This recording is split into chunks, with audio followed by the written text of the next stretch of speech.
Part number 3 of this Marine King Prime daily Shabazz Shazang Thingaroo. I want to go ahead and look at the remainder of this game. Now, at this point in time, we may ask ourselves, okay, we have seen roaches. What has Marine King Prime scouted? Literally just the front. And there aren't even 2 spine crawlers here. It's the same spine crawler. He has just seen roaches. Now, I'm just going to ask, what would you do now that you've seen roaches? In the last game, we saw mainly Zerglings, and Marine King Prime just sort of calmly teched up to getting things like medevacs, getting the 2-2 upgrades oh so swiftly. But what should he do now that he has seen roaches? Well, remember this whole analysis we were doing where we're looking back in Dong Regu's base? As we come back here, we actually see that there's just a baneling nest. There's some eggs producing some more Zerglings. As Dong Regu prepares for the worst, hell, at the front gate we actually see that MKP is doing a pretty calm job just walling himself back in. So we actually know that there's probably no big layer tech coming around the corner.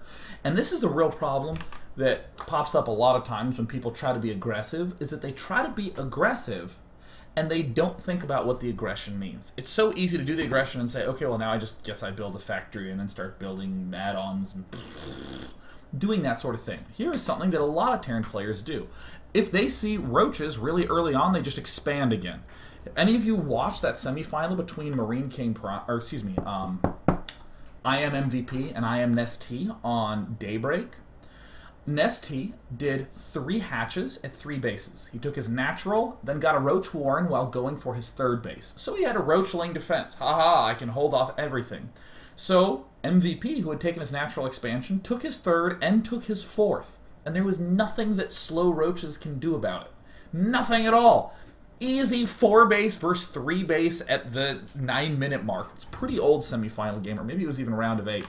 But just swiftly, calmly takes this 3rd base. Alright, cool.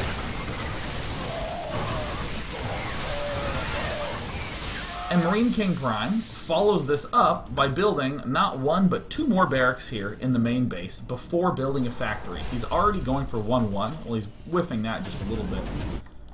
But anytime you have some units that you can't really get back to your base, just put them in a ramp like here, or even more preferably there. Waiting for Stim to get done, gets this thing done, gets 2 more barracks. I mean, this is the sort of aggression that if your opponent is going to be staying pretty low on the tech, in other words, going for the Ling, Baneling, Roach mix, just keep building these things. Well, I shouldn't necessarily say you must keep building these things, but notice how just the act of building all these things totally gets in the way of him getting his layer tech up. Totally gets in the way of these other things. It's going to be very difficult for Dong Regu to do that much with his layer tech if he's constantly under the gun.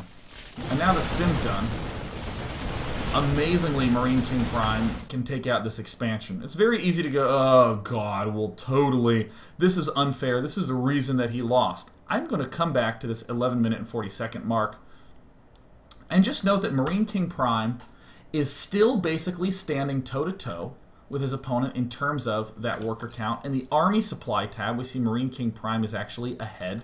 In the upgrades, we see that Marine King Prime is ahead. In terms of getting a 3rd up, he's ahead. The ability for this to deal with this sort of roach mid-game is really powerful. And not just some sort of, ha, you built roaches and I walled in dirt. It's like, you built roaches, but you don't have speed yet. And I've managed to get you off creep, so I can just crush. DRG has a ton of gas, has been struggling to get dat layer up. For any of you Zerg buddies thinking, how the hell do we deal with this? You just try to focus on getting the layer a little faster. It's very easy to get caught up in the moment of battle and to have funds like this, where you're maybe at like 300 and to not be getting anything up.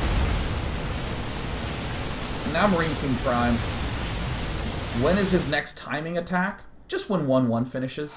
He does a timing attack with his 2 racks. You can do a mid-timing attack with just combat shield. But you just do another timing attack when 1-1 is done. And the build just sort of times itself nicely, getting reactors here. We got a factory. just in time to get an armory, so that way we can start 2-2. To note, Marine Marauder kind of stinks if you stim it too much. You should be really careful to stim only if you're guaranteed to be in an engagement. And one last thing I want to note about the way that Marine King Prime controls, because obviously this is a control-intensive build. You obviously need to be good at doing such splits, but I want to note that you'll see this control group 3 crop up a lot. So here's control 1. And then what he'll do is just box something. Like, often he does all his Marines. Here's his entire army. Here's just the Marines of the army. And then all of a sudden when the Banelings start coming, notice how all the Marines pull back. And then you see some more little boxing going on there. You'll see, though, the DRG, if he had, had his forces a little bit more together, he would be able to hold this off slightly more easily. As a matter of fact, he is able to pretty much barely hold this off. There's another stem. And cool, Dongrai Gu has successfully held it off. But it's all about coming back to this unit tab again and again and again. We see the SCV count is a little bit ahead. And then he just holds this A button, building as many Marines as he can. Getting all his geysers up, getting his 2-2 upgrades up. When you are attacking a lot, the one resource that you have a lot of is time. You're buying yourself time against the Zerg player. Because remember, Zerg can either make drones or make workers. So if he's making units, he can either make units or make drones. So if he's making units, you're buying yourself a lot of time.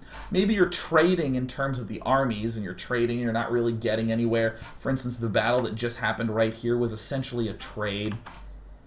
But all that time we had to build a command center, and we had the time to build more SCVs, and that's really where your advantage is going to lie, is making the game go on longer, exploiting things like these upgrades. That's why I think it's very clever that Marine King Prime, who said to himself, I'm going to be really, really, really aggressive and in a way that does a lot of trades, and I'm going to get my upgrades up super quickly.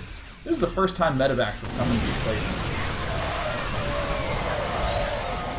Marine King Prime probably not going to win this battle. I mean, that's awesome that that factory stepped in there and allows him to do some serious, sickening damage. Marine King Prime is just taking another expansion. This is one of my favorite basic ways to play, which is a lot of attacking, a lot of muscle at the front, and then a lot of expanding. And it's really cool to see Marine King basically have perfected this. And what I want to emphasize is not that this is better or worse. I want to describe it as different. What we're actually going to do is, let's see here, we're going to go to a game between MVP and Rhett really swiftly. What I want to do is I want to take a brief look at 10 minutes and 30 seconds. Just a brief look at what that time is like. The game's actually running right now. I'll actually just go through the descriptions of it as we talk. Liquid Ret is actually not going to be under that much pressure. We see a 1 Rax expand from MVP, and he actually pulls the racks back. Liquid Ret, actually this is probably the most key moment. Liquid Ret actually is going for this Zergling speed double queen thing. And notice that this is the moment right now when Marine King Prime would hit your base with that first Marine. This is the very moment when that would happen. So Liquid Ret, if he wanted to get the Zergling speed up, well, first of all, he wouldn't be able to get these extra drones. He would have already wasted larva. Liquid Ret, honestly, would probably die to that sort of pressure right now. Of course, Ret's really good about scouting. He's already starting to get some drones up. But there's the Ling speed coming up. And even with that Ling speed gotten and everything else, we see that Liquid Red is just very thinly dancing the line of not having enough money. He's barely getting enough to build this Overlord. He's snuck in all these extra drones, and just having these drones mining for about a minute is about another 150, 200 resources that Ret is just gaining. Speeding things right along. In other words, all I just said is what Red is doing, this Zergling speed right here, may very well cost him the game against a lot of 2 Raxes that are very well controlled. Now, MVP is doing the exact opposite of a Marine King style. You know, he's getting the early double ups, but we see an early third command center. We see him getting siege tanks in large numbers. He's even going to be building a bunker down here. And as we actually just take a brief pause, oh no, 10 minutes and 31, whatever. Look at the situation Red is in. At 10:31, 72 drones. In the production, we see he has 1-1 for Zergling's almost done. He has Baneling speed almost done. Ling speed is done. 3 hatches in his main and natural. +1 started here. We see the hatch at his 3rd almost done. A 4th base is also starting to come down. And of course the Mutalisks are coming up. Is this a better or worse situation for MVP if we compare it to MKP? Well, not necessarily. It's just a different situation. And what we're actually going to do is we're going to step into the last game that I wanted to check out, where we're not actually going to do a lot of the long-term analysis from the Terran's point of view, but the idea is, remember in that first dual site game, there was a stim and combat shield and +1 attack and +1 armor all finishing at the same time, around 11 minutes, and that was the big push that we saw Marine King Prime do. Come check out this game, where we see Dongray against Marine King Prime again. Marine King Prime isn't going to go for the big Marine Marauder aggression. He is going to do this bunker rushing pressure style, and we are going to see Dongray again forced to make a whole lot of drones, excuse me, a whole lot of Zerglings, not that many drones. MKP can easily just park his Marines there without too much worry because of the amount of damage he can do. And I may have buzzed past that a little bit more quickly than I should have, but Dongray gets the 3 geysers really quickly, and you know what he does with his first 100 gas? He just gets a layer, like spamming the L key on this hatch kind of layer. Like, as quickly as humanly frickin' possible. Now remember that 10 minute and 30 second mark that we were talking about in the other game? Well, Dongray is getting the very early Spire. He's just now starting this hatch. He's just now starting this Baneling nest. His Zergling speed actually just finished, but that doesn't really matter too much because we weren't going to be doing any sort of direct frontal assault anyways. So we can see that at 10 minutes and 30 seconds in this game, let's go look at the unit tab very briefly. In the unit tab, we see that there's still not that many drones. 72 is what Rhett had. We have 54 for Dongray. We have no +1/+1 upgrades coming. We have no Baneling speed. We don't have our 3rd hatch done. We can't be getting a 4th. We can't be getting this hatchery. It's just not physically possible for Zerg to be having all those things after he got this attack early on. By the same token, I want to just point out that Marine King Prime also doesn't have a 3rd command center the way MVP did. He also doesn't have 2 engineering bays the way MVP did. Yada, yada, yada, yada. I'm not trying to say in these games that Marine King Prime style is better. Instead, what I'm saying is that it sets you up into a unique situation that you can exploit quite well with this huge frontal aggression of a lot of barracks and really swift upgrades. Right now, as these Mutalisks are just now being able to start producing, if we envision a huge groundswell of Marines and Marauders shoving their way forward, this hatch is not going to be in good shape.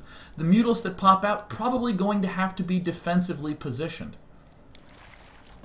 Either way, as it is, Marine King Prime opts for a completely different way of putting pressure on by getting this very fast drop. Again, knowing that there is no physical way for the Mutalisks to have shut down this drop on the backside.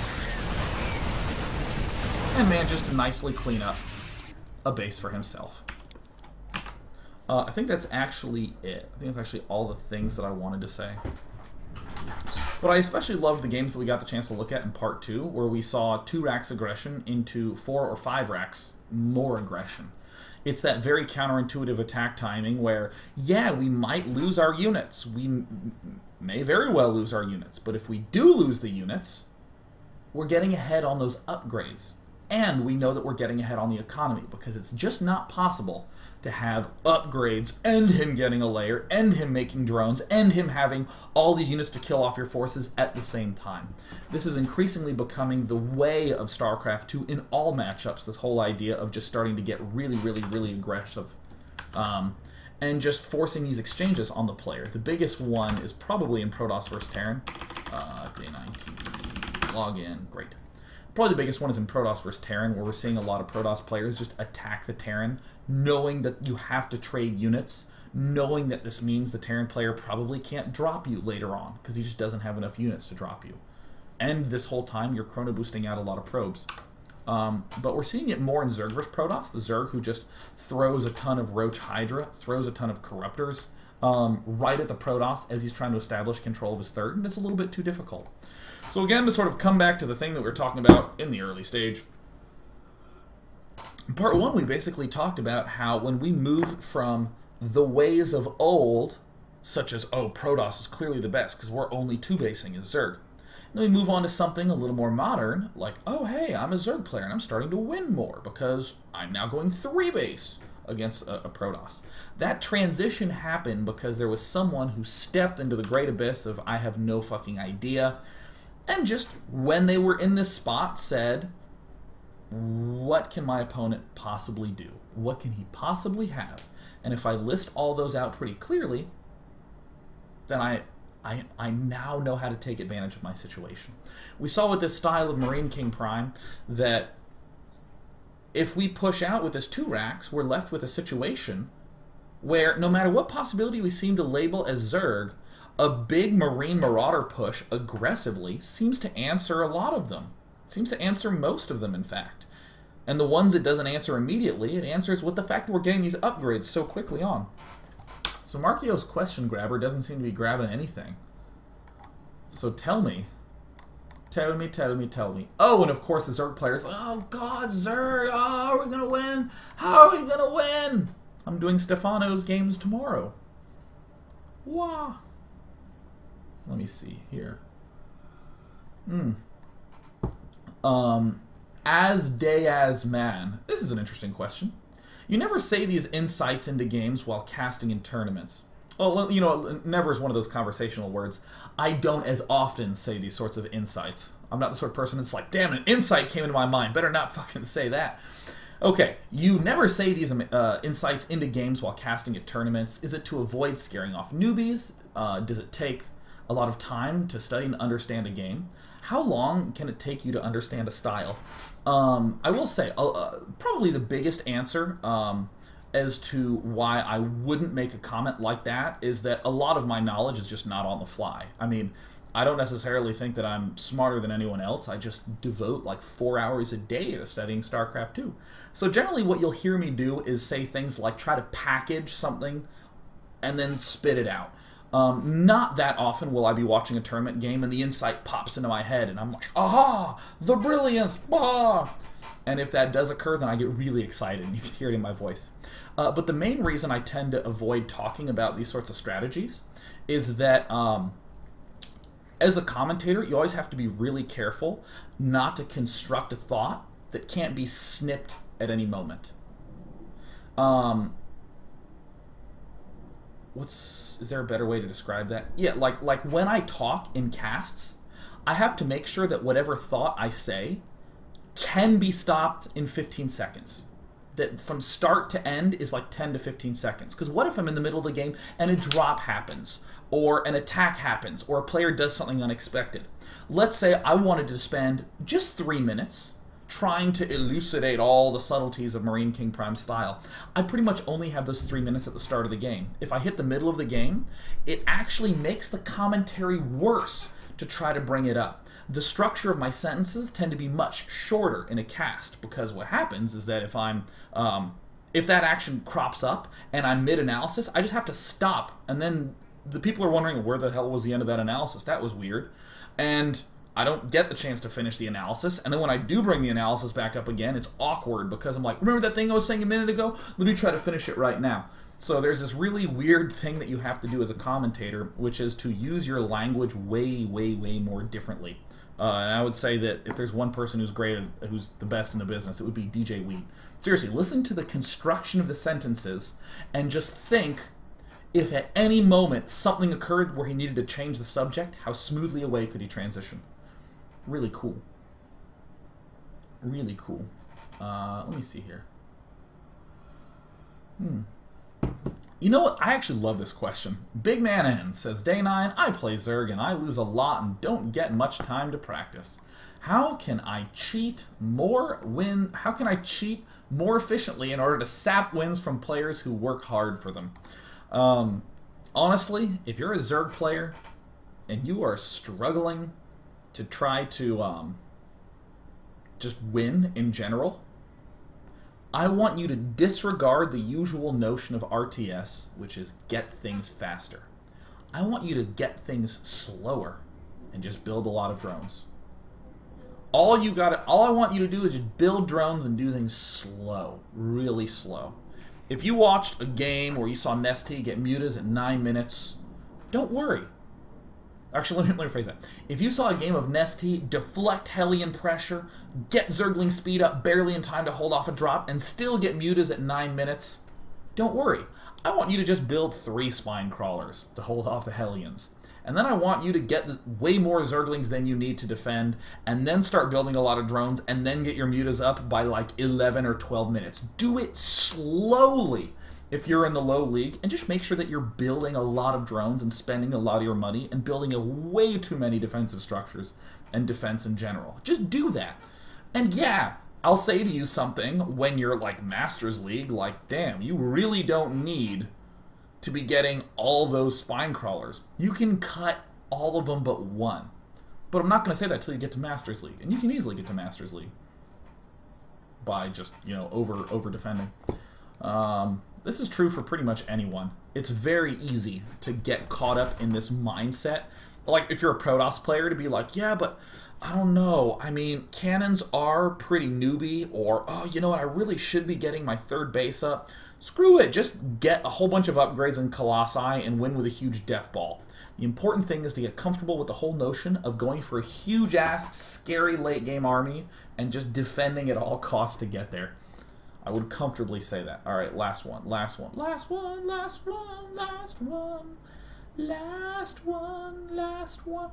Oh.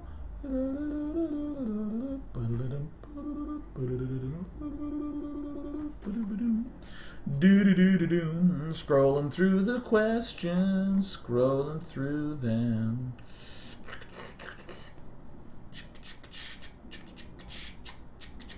There's some good questions in here, but none that I really want to answer. Let me see.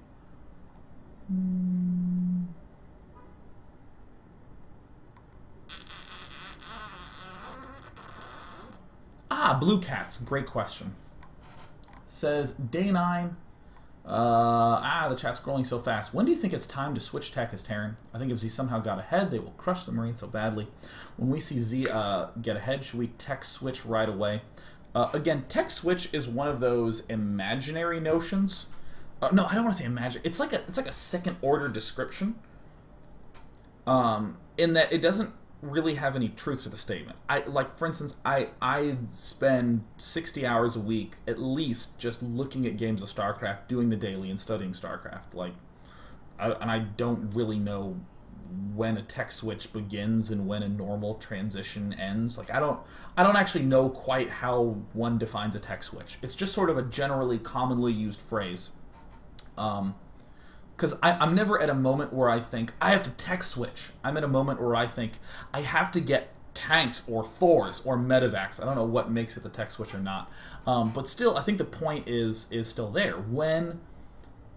Is there a danger of the Zerg getting ahead of us in terms of tech? What if he has Mutalisks out and we have Marines with combat shield and that's it?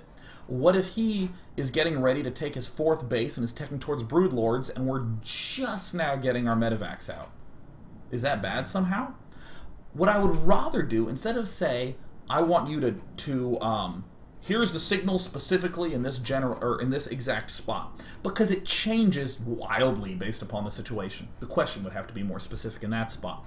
But as a general answer, for the purpose of today's daily, I want to encourage you, instead of saying something like, he's getting Broodlords, I need to get Vikings faster, I want you to say something like, how can I do a bigger attack earlier to prevent that from even happening? Instead of saying, I need to build turrets to defend against Mutalisk, I want you attacking before Mutalisk get there. And how do you make that attack stronger? That's what we saw Marine King Prime do. It's not that he got his Medivacs fast to have a more rounded attack. He just got way more shit really quickly and blasted the front door with them. Bam! Love that. I think that's cool. Tomorrow we're going to be looking a little bit at Stefano, who released the replay Paco. That's all. Oh, I'm almost at 100,000 Twitter followers. Please follow me on Twitter. I'm at Day9TV. Please, let me see if I can get there by the end of the show. I'm going to play some music. Please, I have 99,481, and I would love that magical six figure. It is at Day9TV. DAY9TV. Please, please, I want it so bad. If we can just get all of you, just all 5,000 of you to make a Twitter account and follow me, I'll break 100K, and I will be even closer to beating StarCraft and Twitter. This is secretly my life goal with StarCraft 2, is to accumulate more followers than at StarCraft. Right now, StarCraft has 105,554. If I can just break that, I'll be the king of nerds. I was at StarCraft. I have more Twitter followers than StarCraft. I do a show on it. Who's a nerd? Sean's a nerd. Who has too much time on his hands? Weirdly enough, not me, but I behave like someone who does. Alright, guys, here comes that music.